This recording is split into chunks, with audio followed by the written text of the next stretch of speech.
Sa gabing ito mga kaguro ay magluto tayo ng napakasimpleng recipe mga kaguro.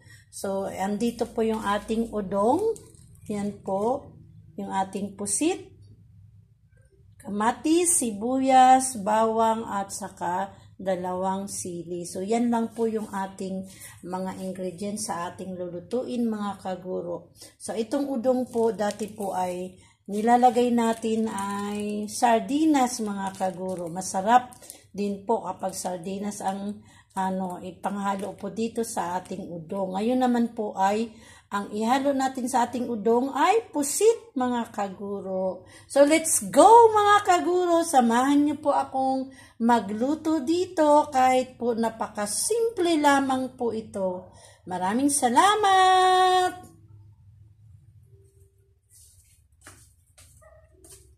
So, andito na po mga kaguro, naka-ready na po yung ating kawali. Maliit lamang po na kawali dahil kaunti lamang po yung ating lulutuin. Kaya ito lamang po yung ating gagamitin. So, naka-ready na po ang ating kawali.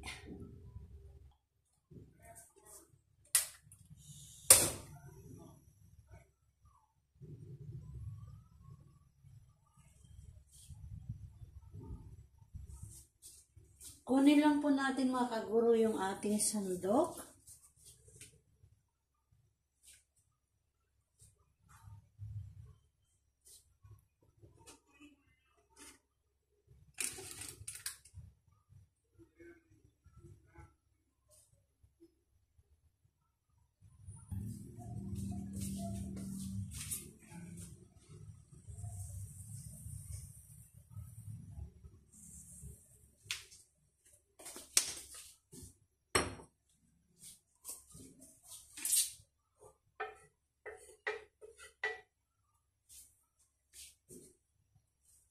Wait lang po natin uminit yung ating mantika mga kaguro. Sobrang simple lamang po ito ngayon yung ating lutuin mga kaguro ha. Ito po ay kumbaga sabi lang po nila ay pang mahirap po na pagkain mga kaguro. Pero sa akin po ay mahirap man o mayaman mga kaguro ay pwedeng kumain ng mga pagkain basta masustansya po mga kaguro ay huwag tayong mamili mga kaguro. Huwag tayong mamili ng pagkain basta ito ay nagbibigay ng sustansya sa ating katawan mga kaguro.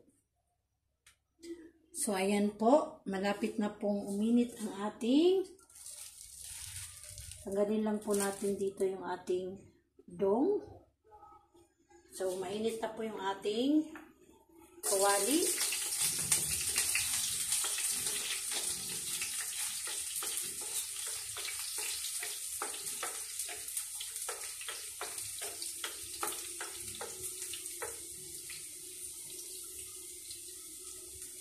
So, antayin lang po natin mag-brown ang ating bawang, mga kaguro.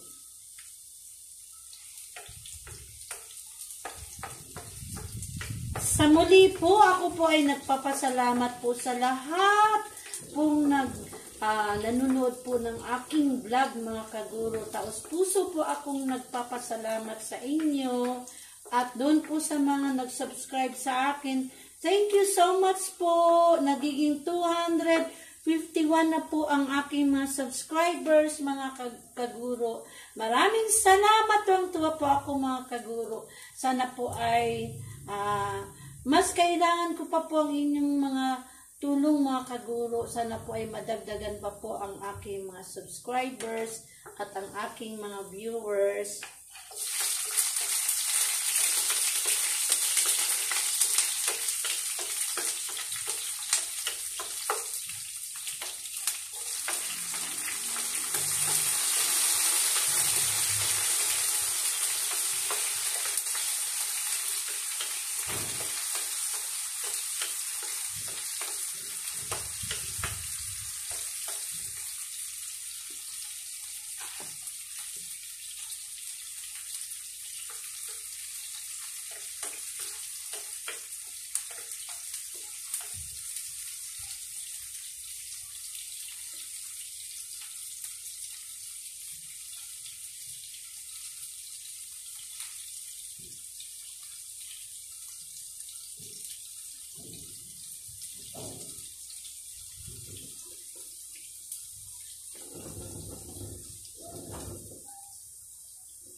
So, lagay na po natin mga kaguro yung ating pusit. Yung ating pusit mga kaguro ay binabad natin sa oyster sauce.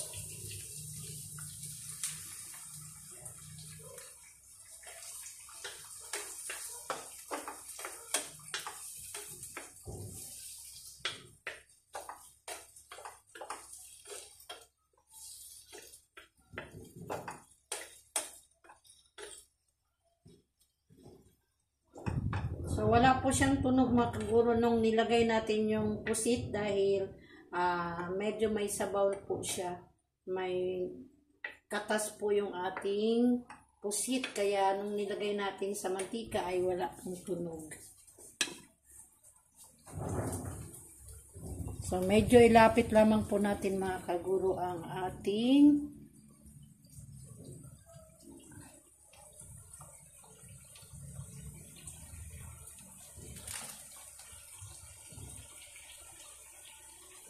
yan. In-adjust ko lang po mga kaguro yung ating cellphone.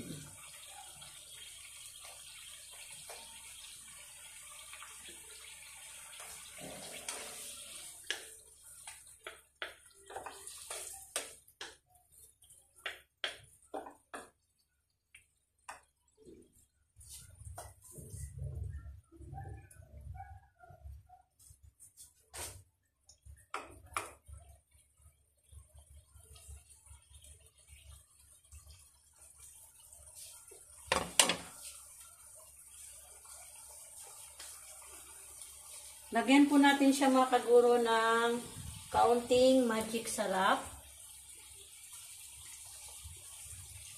At saka itong ating liquid seasoning. Okay. Ay! Ha? Yung module, ibabalik yan din kung isulatan. Hindi ko lang dito sulatan. Oo. Pag may assignment, ano yung titingnan nung dyan? Iwan lang to. Sa notebook, ha? Dalhin? Yung, no? Pagka sinabi lang nadadalhin kasi sa amin yung dati, hindi namin pinapadala eh. Kasi dyan kami nagbibigay na assignment. Kasi may nagulat ako, may nakadikit ko eh. Ha? May mga nakadikit na, ibig sabihin meron na ito dating may-ari. Kaya... Oo, yun yung gamit niyo mga plastic. Yung mga aklat niyang, ano ba yun, nandun lang sa room ko. Yung mga binigay pang aklat. Kasi sabi ko sa kanya, pag kailangan, kukunin lang doon kasi mabigat eh. So, yan po mga kaguro, aking pamangkin. Yung father ni Tanta, nagtanong po tungkol doon sa module.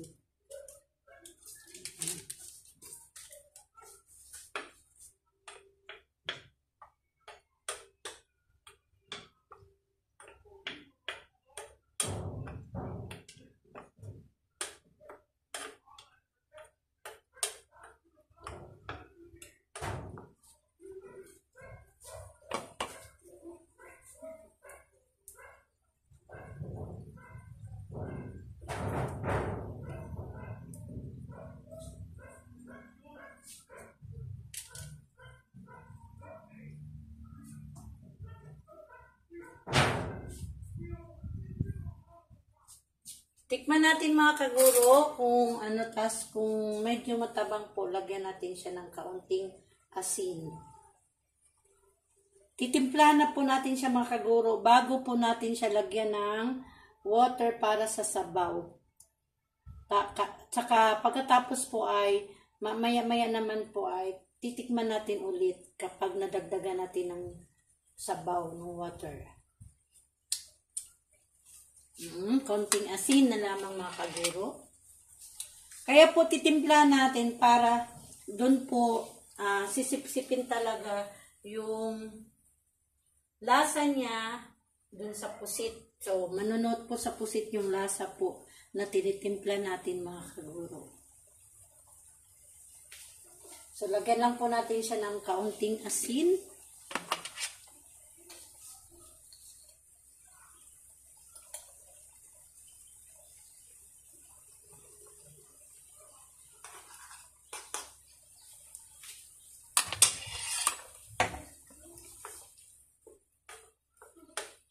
Okay, so ngayon po ay lagyan natin siya ng tubig para po sa kanyang sabaw.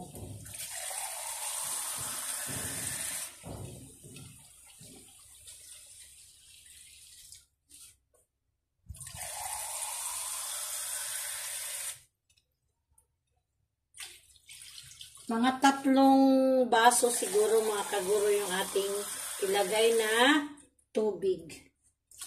Yan. Kasi po, pag nilagay na po yung udong, sinisip-sip po yung tubig na ating sinabaw. Kaya medyo ano po yung sinabaw natin. Sisip-sipin ng udong or ng noodles ng udong. So, ayan po. So, wait lang po natin kumulo yan mga kaguro.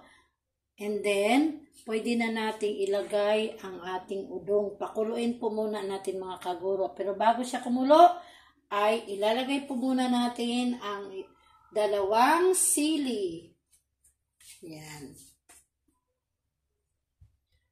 Balik ako mga kaguro pagkakulo na nito. Mahangin po mga kaguro sa taas. Kasi yung bali, kitchen namin ay open po sa pinakataas para sabi ko, para hindi po mainit. Kaya, ang sarap ng hangin po, pumapasok yung hangin mula doon sa itaas. Pero yung naka-open po doon sa second floor, sa pinakataas po mga kaguro, ay nilagyan natin ng bakal, ng grills para po, siyempre po yung mga baka po may mga masasamang tao at papasukin tayo. Kaya, nilagyan ko po siya ng harang na grills na hindi po makapasok yung tao. So, ayan. So, balik po ako mga kaguro. So, ayan po. Kumulo na po mga kaguro. Ngayon ay ilagay na po natin ang ating udong. Ito po yung ating udong. Meron po tayong bali 6 na balot mga kaguro. So, ilagay na po natin lahat. May kumalabog mga kaguro, yung yero po yun dun sa taas, yung nilagay naming ekstrang bubong para po hindi po maanggi yung naka-open po sa taas. Kaya pagka may mahangin po ay kumakalabog po siya mga kaguro.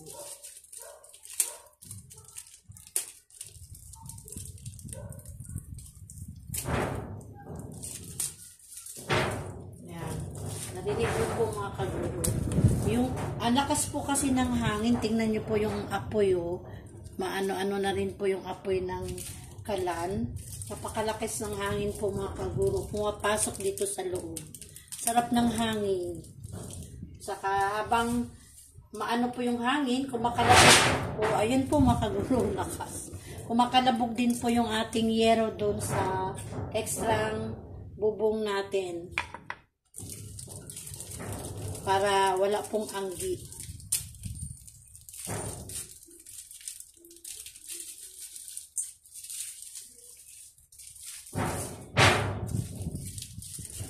Ganyan po siya kaingay mga kaguro kapag mahangin.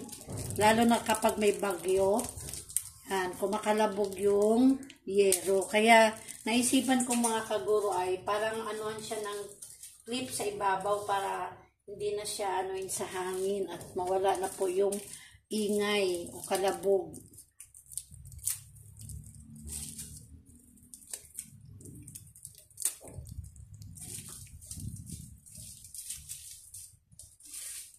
Ayan, nalagay na po natin lahat mga kaguro, yung ating udong.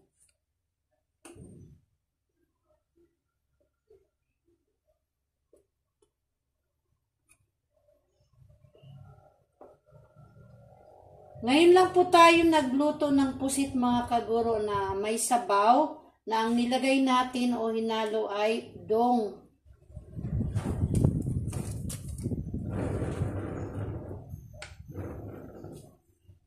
Yan.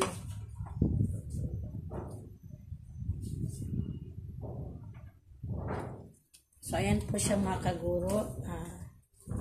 Ayan po yung ating niluto. So, antayin lang po natin na kumulo mga kaguro ha.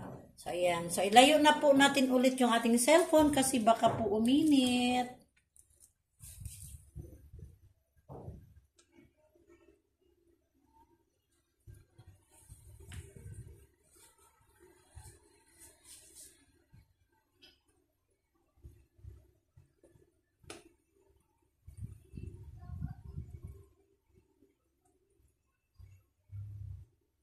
Hindi na po natin pinutol yung udong mga kaguro. Buo po natin siyang nilagay. Kasi pagka magluto po kasi ako nito mga kaguro, yung udong, pinuputol ko po. Pero ngayon ay buo ko po siyang nilagay. Hindi ko na po siya pinuputol. Yan. So, tikman natin mga kaguro yung ating sabaw. Kung tama na po ba yung timpla.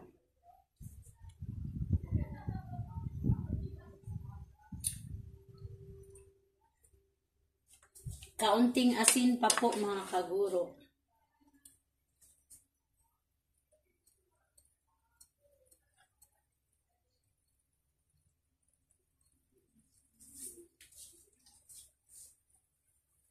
Yan.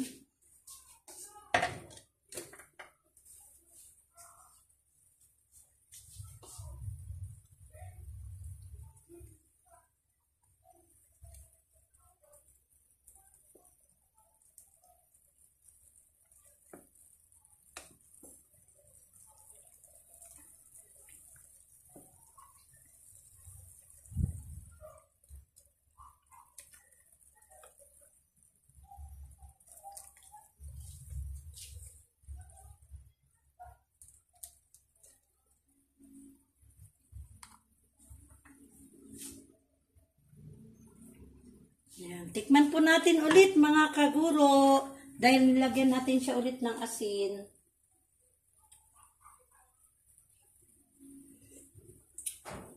Ayan. Okay na po mga kaguro. So antayin lang po natin siya na kumulo pa po ng kaunti. Tikman natin mga kaguro na may kasamang udong. Yan. Kuha tayo mga kaguro ng sabaw. At kaunting udong. Saka syempre po, maliit na pusit. May kasamang maliit na pusit.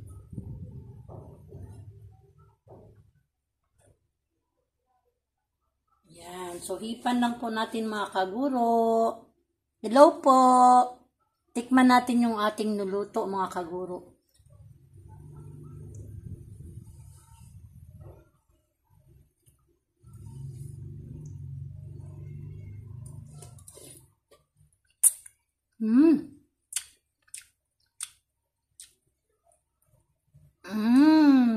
Mga kaguro, sino ba ako? Nakalimutan ko na yung aking pangalan. Joke lang po Masarap mga kaguro. Try nyo po itong mga kaguro. Yung pusit ay lagyan nyo po ng udong. Ayan. Ayan na po yung ating pusit na may udong. Ayan po mga kaguro. So, luto na po mga kaguro ang ating ulam sa ngayon. Patayin na po natin mga kaguro yung ating kalan. Yan. So, thank you so much mga kaguro sa panunood.